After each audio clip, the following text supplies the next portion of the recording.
Nous allons lire de l'Ancien Testament, le livre d'Ésaïe, chapitre 22 et verset 15. Donc le livre d'Ésaïe, l'Ancien Testament, chapitre 22 et verset 15.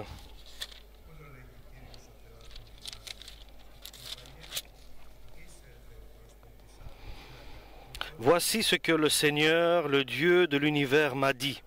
Va trouver ce Shebna, cet intendant qui est chef du palais royal, et dis-lui, quel droit de propriété ou quel droit de parenté possèdes-tu ici pour t'y faire tailler un tombeau, le tailler très haut et creuser dans le rocher ta dernière demeure? Le Seigneur va t'abattre d'un seul coup, mon gaillard, t'empaqueter soigneusement et t'envoyer rouler comme une boule dans un pays au large espace. C'est là-bas que tu mourras, là-bas avec tes chars de prestige, toi qui déshonores la cour de ton maître. Je te chasserai de ta place, dit le Seigneur, je t'arracherai de ton poste. Ce jour-là, je ferai appel à mon serviteur Eliakim, le fils de Hilkia. Je l'habillerai de ta robe de fonction, je le ceindrai de ton écharpe, je lui confierai ton pouvoir.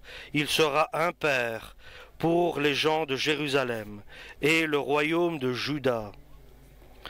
Je lui confierai la clé du palais de David. Quand il ouvrira la porte, personne ne la fermera, et quand il la fermera, personne ne l'ouvrira. Je le planterai comme un python dans un endroit solide. Il sera le titre de gloire de sa famille. Mais toutes les branches de sa parenté, les grosses et les petites, sont pendues à lui comme des pièces de vaisselle, des cuvettes, des cruches accrochées à un python. Quel poids! Un jour, déclare le Seigneur de l'univers, le python cédera. Il avait pourtant été planté dans un endroit solide. Amen pour la parole du Seigneur. Il y a un peuple que Dieu a choisi et a dirigé et a établi sur une terre où coule le lait et le miel. Il y a le peuple de Dieu qui est Israël. Il y a le temple de Dieu, lequel Dieu a édifié avec Salomon le roi, selon les projets et les directives qu'il a reçues, et il a été construit, édifié suivant les paroles de Dieu.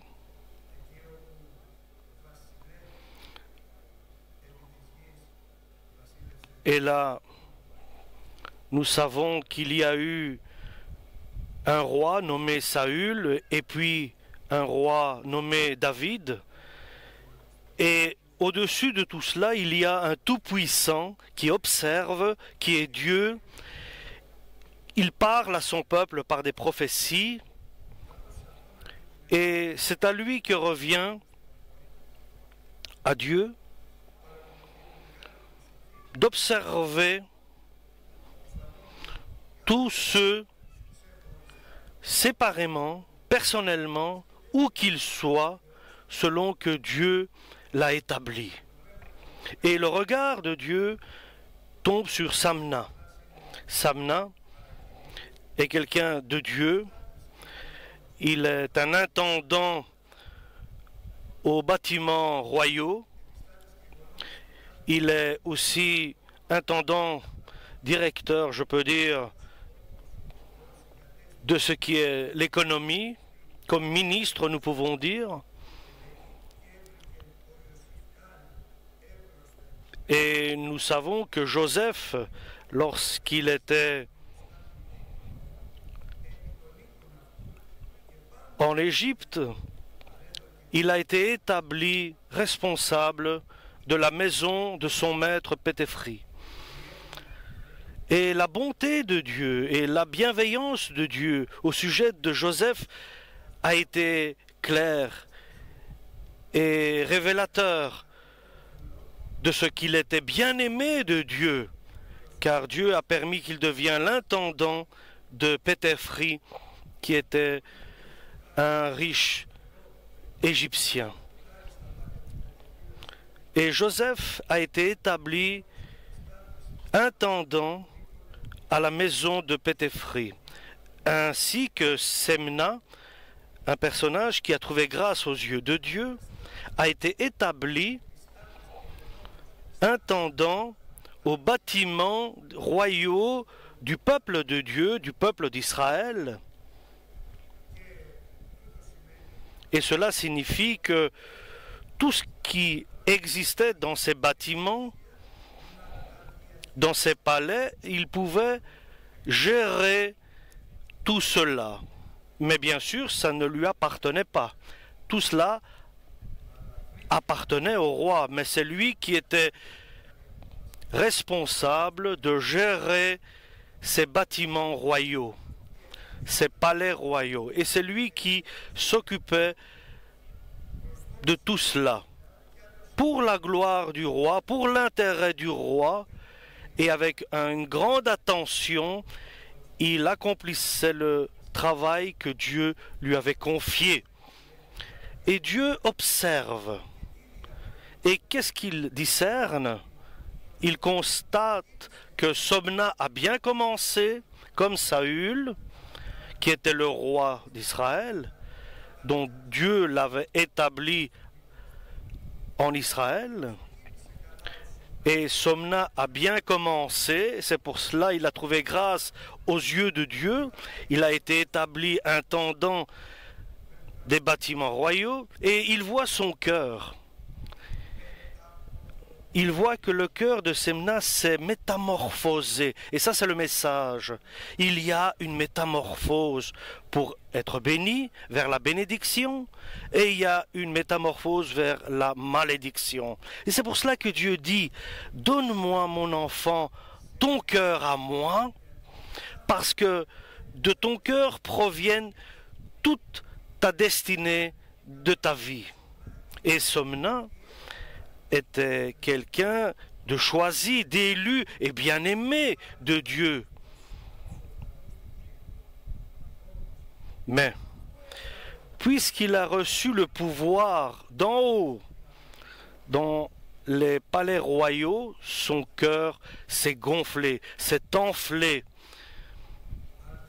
Et il a commencé à regarder son avenir pas avec une vision spirituelle, avec une vision divine, mais avec une vision humaine, terrestre, avec une sagesse qui n'est pas d'en haut, mais une sagesse démoniaque, terrestre. Et cette métamorphose a transformé son cœur, et ses réflexions, et ses désirs, et ses volontés l'ont guidé à considérer, puisqu'il a reçu le pouvoir de gérer, il a pensé que ça pourrait aussi lui appartenir. Et il devait peut-être pas glorifier le roi, qui était supérieur à lui, mais se glorifier lui-même. Il a pensé qu'il est bon de faire une stèle à son nom, un autel à son nom, un endroit, une pierre tombale, et qu'il prépare une demeure glorieuse pour après sa mort. Donc un sépulcre royal. Et le centre de son but, ce n'était pas l'œuvre que Dieu lui a confiée, donc le roi,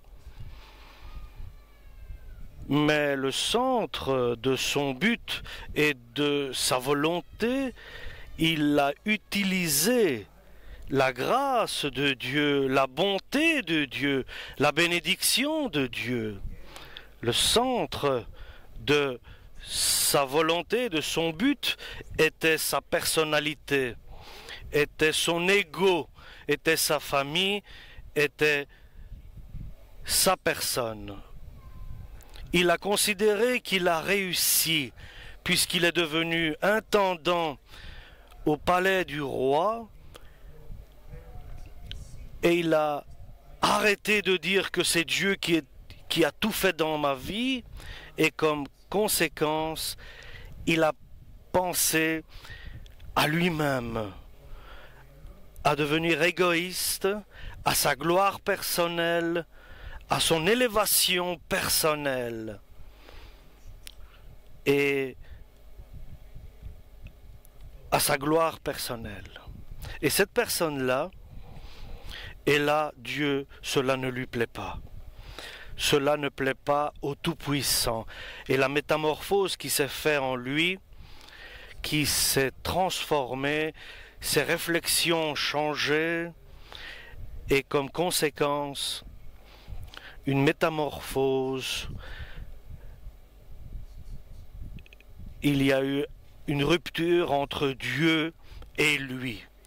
Dieu a arrêté d'être bon avec lui, et Dieu montre sa bienveillance à ceux qui ont un esprit d'humilité, à ceux qui ont un cœur docile, ouvert, et à ceux qui tremblent de ne pas transgresser sa parole. Et cette métamorphose qui devait arriver à cet intendant a disparu. Avant, bien sûr, il y avait tout cela en lui. Au début, il avait la bienveillance de Dieu. Il a cessé d'avoir un esprit d'humilité. Il a commencé à se comporter différemment. Il n'était plus reconnaissant envers ceux qui se sont bien conduits envers lui. Et son cœur s'est pris, s'est enflé. Il est devenu prétentieux. Et il a commencé à ne pas réfléchir comme il devrait réfléchir simplement. Il a pensé à lui-même, à sa réussite, et comme conséquence, pour Somna et pour chaque personne, bien sûr, le message d'aujourd'hui est le suivant, est que celui qui ne veille pas, qui ne fait pas attention et qui perd son chemin, et au lieu de suivre le chemin de Dieu et d'être guidé et orienté par Dieu, il est orienté par les convoitises de son cœur, les volontés de sa chair. Et Dieu sait maintenant qu'il ne fait plus, il n'est plus adéquat, il n'est plus la personne qui doit s'occuper de tout cela. Et Dieu dit, je vais te rejeter, car tu n'es plus selon ma volonté. Et personne ne peut empêcher Dieu de bénir et d'élever ce Somna qui était béni.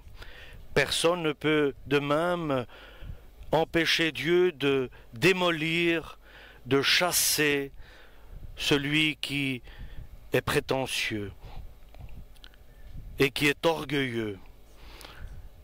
Et Dieu l'a rejeté, l'a retiré de sa tâche qu'il avait reçue, de ce qui lui avait été confié. La place ne sera pas laissée vacante. Somna était bon, mais il a oublié.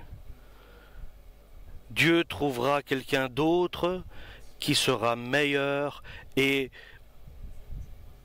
comme Dieu a rejeté Somna, il a trouvé Eliakim mon serviteur, dit-il, le fils de Hilka, et Dieu promet, il prophétise, il annonce que je l'habillerai, je vais l'habiller d'un vêtement et d'une ceinture de puissance, et je le donnerai aussi le pouvoir que Somna avait entre ses mains. Je vais changer de personne, je changerai les choses. Et non seulement cela, je lui donnerai aussi la clé de David. Et en ayant ce pouvoir que Dieu donne à ses serviteurs, auxquels ils lui sont agréables, selon que le Christ maintenant a le pouvoir d'ouvrir et que personne ne peut fermer, et que le Christ a entre ses mains de pouvoir fermer et que personne ne puisse ouvrir, Dieu donne son pouvoir qu'il a entre ses mains à son serviteur, lequel est suivant sa volonté, selon son cœur, et qu'il puisse agir suivant la volonté de Dieu. Et je lui donnerai. Et nous allons voir quelle est la caractéristique à ce serviteur, à cette servante, car il est écrit, et l'écriture ne peut pas être abolie ou changée. Et Dieu dit, je vais verser de mon Esprit Saint à mes serviteurs et à mes servantes dans les derniers jours. Mais comme but et comme mission de prophétiser, ils parleront des paroles de Dieu. À eux donc, ici à Eliakim, Dieu a décidé non seulement de l'établir comme intendant dans les questions économiques, dans la maison royale, dans la maison du roi, dans le bâtiment royal, et de donner en même temps la gloire, la force, le pouvoir, l'autorité à lui, et surtout une capacité et un pouvoir de Dieu. Dieu donne la gloire royale, puissance et l'autorité. Il la donne et il donne en même temps, il donne son pouvoir d'ouvrir et que personne ne puisse fermer. Un pouvoir royal et un pouvoir céleste. Un pouvoir terrestre et céleste. Et la caractéristique de cette personne qui a reçu tout cela, c'est qu'il plaît à Dieu, il est agréable à Dieu, avec une totale certitude et assurance, car il a un esprit d'humilité, il craint de ne pas transgresser la parole de Dieu, et il a quelque chose qu'il voit en lui, et il le bénit. Et je lis. Et il sera le Père aux habitants de Jérusalem et dans la maison de David. Il sera intendant et serviteur, il aura un pouvoir royal, gloire, il aura une puissance céleste, et lui, il est le Père, c'est-à-dire, il a un amour paternel. Nous pouvons dire, au Nouveau Testament, nous devons imiter Dieu, parce que le Père, que fait-il à ses enfants? Eliakim, que fait-il aux habitants de Jérusalem et à la maison de Juda? Que fait donc le Père à ses enfants? Il prend soin d'eux de la meilleure manière pour leur nourriture, de ses enfants, pour leurs vêtements, leur santé, pour leur manière de faire et pour leur rétablissement, pour leurs œuvres, pour leurs missions. Toutes les soucis, le bon Père, il se soucie d'eux parce qu'il les aime d'un amour paternel. Et l'évangile de Jésus nous dit, tous vos soucis que vous avez, déposez-les à ses pieds, car lui, il prend soin de vous. Comme le Père prend soin de ses enfants, et comment il prend soin d'eux? Pour le corps, quotidiennement, avec son serviteur Eliakim, auquel il a donné à son cœur, rempli de Saint-Esprit, d'un amour paternel, parce qu'il est disposé à faire toute la volonté de Dieu, parce qu'il a un cœur suivant la volonté de Dieu. Et cette personne-là, Eliakim, Dieu a choisi pour l'établir intendant aux bâtiments royaux, celui qui prend soin des enfants de Dieu, pour la santé des enfants de Dieu, pour le séjour que traversent ici sur la terre les enfants de Dieu, selon qu'ils sont ses enfants. Il ne fait pas de différence. Les enfants de Jérusalem, de ses propres enfants, il ne fait pas de différence. Comme il aime ses enfants, il aime les enfants de Dieu. Il ne fait pas de discrimination parce qu'il est suivant la volonté de Dieu. Il est bien disposé à accomplir la volonté de Dieu. C'est pour cela que le Père l'a établi Père en remplissant son cœur du Saint-Esprit, d'un amour paternel. Et maintenant, le Père Dieu Tout-Puissant, béni soit-il, il prend soin des enfants de Jérusalem par un amour paternel qu'il a donné à Eliakim, son serviteur. Et Eliakim prend soin des enfants de Jérusalem, d'un amour qu'il a reçu et dont il a été inondé par Dieu, pas seulement pour ses propres enfants naturels, mais pour les enfants de Dieu. Et ça, c'est une œuvre royale, divine. Alléluia. Et Somna qui est tombé, mais par le serviteur Eliakim. Tout s'accomplit pour l'intérêt, suivant la volonté de Dieu, pas par Somna, mais par le serviteur, le bien-aimé de Dieu, suivant la volonté de Dieu. Le grand changement,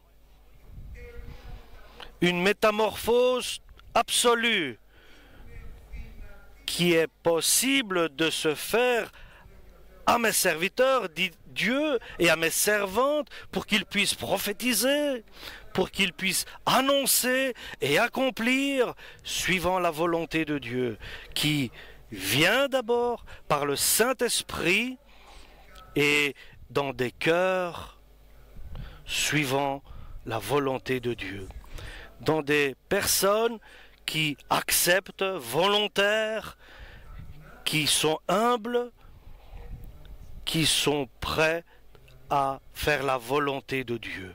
Des personnes qui ont compris que Dieu